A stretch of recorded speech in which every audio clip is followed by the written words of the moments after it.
You tell me about how you came to know the Lord. Well, I was born and raised, born in Clarkston, Washington in 1918.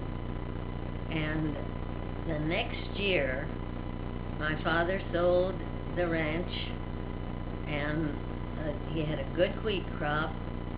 And he sold that. It was right after the First World War. And he'd heard there was homesteading in Nevada. I don't know why he wanted to move, but he did.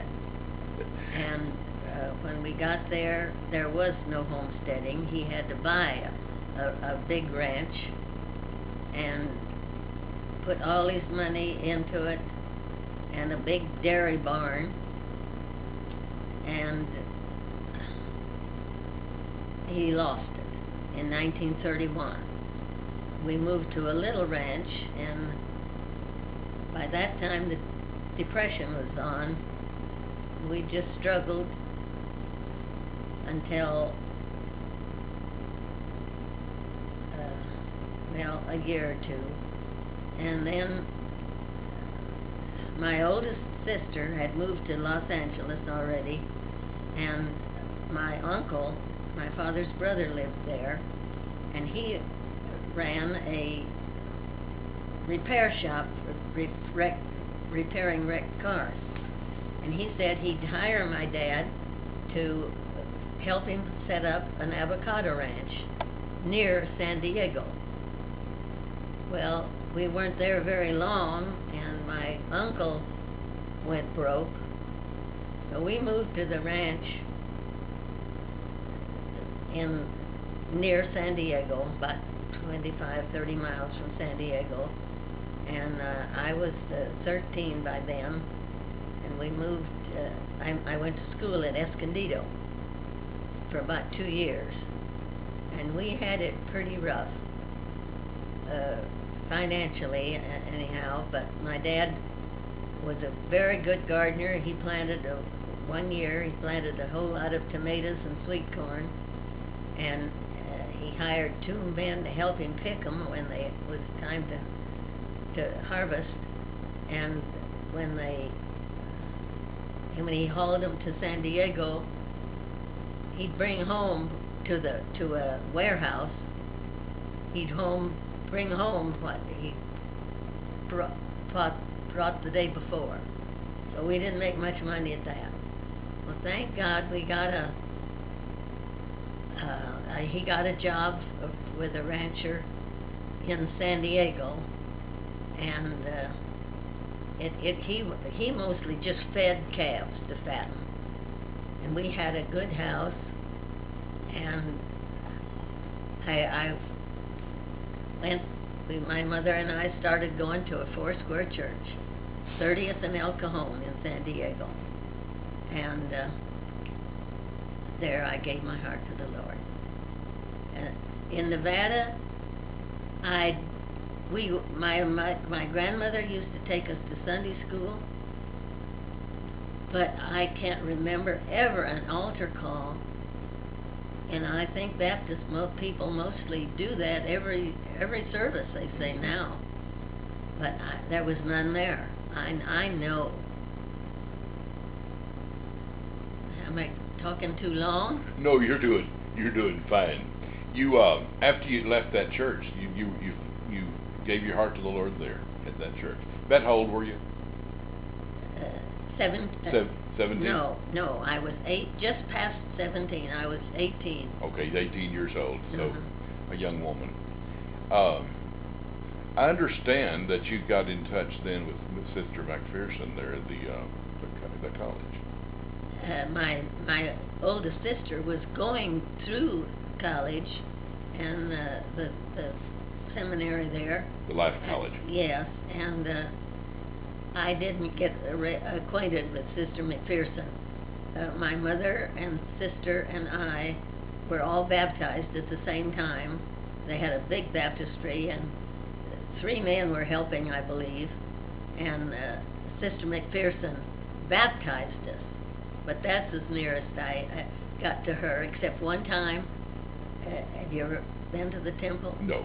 Well, there was a ramp up on the left-hand side that went to the second floor of the LIFE Bible School home and Sunday school rooms. And Sister would always come in there. That was her home too. And she'd come down that ramp. And one time, after the service, she was going up to go home, and a number of us had gone on the, I hope you edit that, had gone on that ramp to go down. And I was just staring at her admiringly, I'm sure. And she said, "Did you enjoy the service?" And I said, "Oh, yes." Now that's as near as I got to Sister McPherson. That's neat. At what point then, when did you come to Missouri? You went, did you go through the life school? No, Okay, no, I didn't go to Bible okay. school. At what point then did you come to Missouri? Well, when we started going to San Diego Church, just shortly after that, a young Marine brought 3 friends with him, and I was supposed to welcome the strangers, and I went along the line and spoke to him and told him my name, and one of them was named Ralph Bryan, and he's the only name I remembered, but I thought his first name was Bryan. Well, he came back, and we started going together, and that was in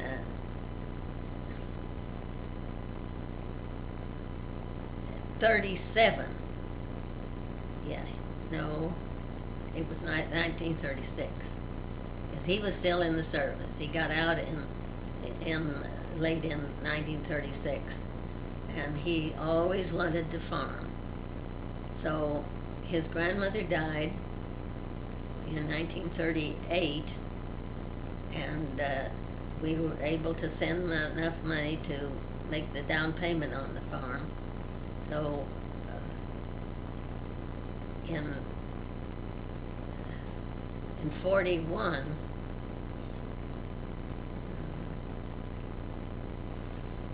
getting all mixed up. Anyhow, in 1943, he was able, he wanted to come back here so bad. You were married by this time? Oh yeah, we married in 1939. Okay. And had a little girl in 1941. And we moved back here in March of 1943. To this farm right here? Yes, and the people who, my father-in-law had leased the ground and the home to some elderly people, and we couldn't make them move for almost another year. And they had a plenty big house, 2 elderly people. We asked them if we could just live in one room, which would have been across the hall from their living quarters. But they said no, they needed the room. Well, my husband and father-in-law built a one-room house that later became a chicken house, 18 by 24 by 12 feet or something like that. And we survived. We didn't have very many belongings with it. We didn't bring any furniture from San Diego except my daughter's big bed, 6-year-old size bed, and one little coffee table. And so my husband went to farm sales, and he'd buy a dresser, a stove, bed for maybe $1 or $2 or 50 cents. Now they're antiques, and I don't know what we'd have done, but God knew that. And I skipped something very important. I said when in Nevada there was no spiritual atmosphere whatsoever. And we lost the ranches, but God knew we needed to get out of that place. So the bad thing turned out good. And when we went to San Diego, we found a Foursquare church, which we'd been living right by in Los Angeles. We lived right by it for a year or so. And so we started going there, and I gave my heart to the Lord. And then, as I said, that's when I met Ralph. Well, I've repeated. You better cancel that out. Well, I'll edit it. You asked when we came here, didn't you? Yes. Yeah, okay. And you came here, you said 43. 43. So Nice. you've been in this area right here on this farm And ever since. for 60 years. That's right. 70 years. 70 years. I guess it is. I haven't figured it up lately. You does it seem like it? No. Well, yes, looking back, we old-fashioned people say hard road to hoe. But we made it, and my son grew up and wanted to farm, and he did other things for several years. He trucked all over the United States, and married dear daughter-in-law. My husband's health got bad, and in 1973 he had a heart attack, and he never recovered from that completely, and he couldn't do much farming. So my son bought, and we gave to him a lot, and he bought a lot. He bought a big proper. We had bought other farms in the meantime, and he bought them. So he's a very good farmer, and his adopted son likes to farm too, and they really do a lot of work now. When did Ralph pass away? 1991. 91. So that's almost over 20 years ago. What's your strongest memory of the church here? Here? When you think of the church here, what comes to your mind immediately?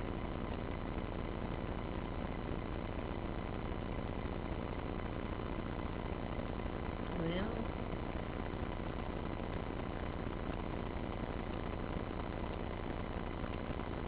people have always been so good to me, and there was always, we had a few bad times with gossip, and the minister made a mistake, but we hung together, and I think we were stronger because of it. And I don't think the outsiders, I've never had anybody ask about his unfaithfulness to his wife and whatnot, but we all held together, and I think we were made stronger by it, maybe. And it hasn't, like I said, I've never had any outsider refer to it, so I don't think it's hurt the church too much. God was in control. So the church has a good reputation. I think so. I know a lot of people around town know it. If you describe the church in one word, what would it be? Just one. Workers? Workers? You think it's still that way? Yes, I do. Well, Why do you say that? let's go back and say, I'll answer your question. Faithfulness. Okay. The same people that was here when I moved here are still there, a lot older. Well, 70 years makes a difference on everybody. Yeah, I would say faithfulness. Yes, a lot of them have passed away, but their children and grandchildren are still in the church. They're still faithful. Are you the last of the earliest members? I think so. You think so? So you're about the oldest member here in term of membership. Except Mildred Silver. Mildred Silver. And she was she's a charter member. She was a charter member, yeah. wasn't she? Okay. So you're number 2. So you try harder. Is that what it is? I don't know why the Lord leaves me here. Do you have any idea why the Lord leaves you here? To pray for my descendants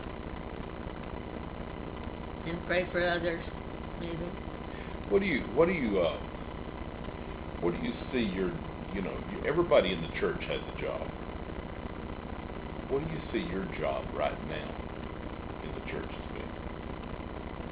To pray for others, I guess. I can't do much physical work anymore. So intercession? Yeah. What did you do in the church when you were younger? Well, I was a Sunday school teacher. I worked in the Bible school, summer Bible school.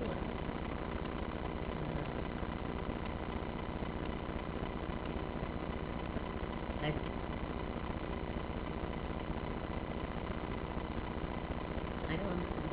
about all I can think of. What is what's a funny thing you remember about the church here in the past? Something funny. I know that's kind of out of left field. When you think of something and it makes you chuckle. You should have asked me that to be thinking about it at a time. Well, I should have, but I didn't because I'm mean. No. Actually, I just thought of it, just to tell you the truth. Well. What's your strongest memory of the church? When you look back over the church and you think about something that just really did amaze you at the time.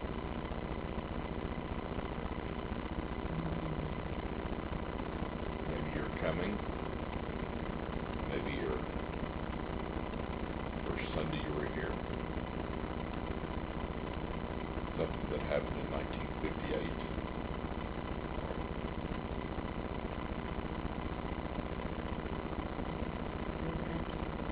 Nothing special. But you remember a good church. The church here has been a good church. I think so. How many pastors have been here since you've been? Do you have any idea? 10 or 15, I guess. So Mel's been here longest then. There was a man named Johnson. There are several names I've forgotten. Did you know? Oh, no, I know. I'm sure you didn't. Brother Hamilton? No. Alan Hamilton. He was a good preacher. Very good preacher.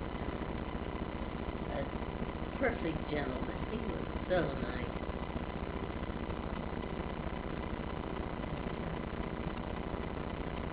I just can't think of anything funny. Nothing funny. Well, I'll tell you what, Juanita. We've gone about 20 minutes. And so I'm going to have a bear of a time editing this. I guess you Down will. to 4 or 5 minutes. Because I only want 4 or 5 minutes. If you were to say something to the church and address the church, but they're all looking at you right now on the screen, what would you say? Don't give up. Stay faithful. And look out. What's your favorite Bible verse?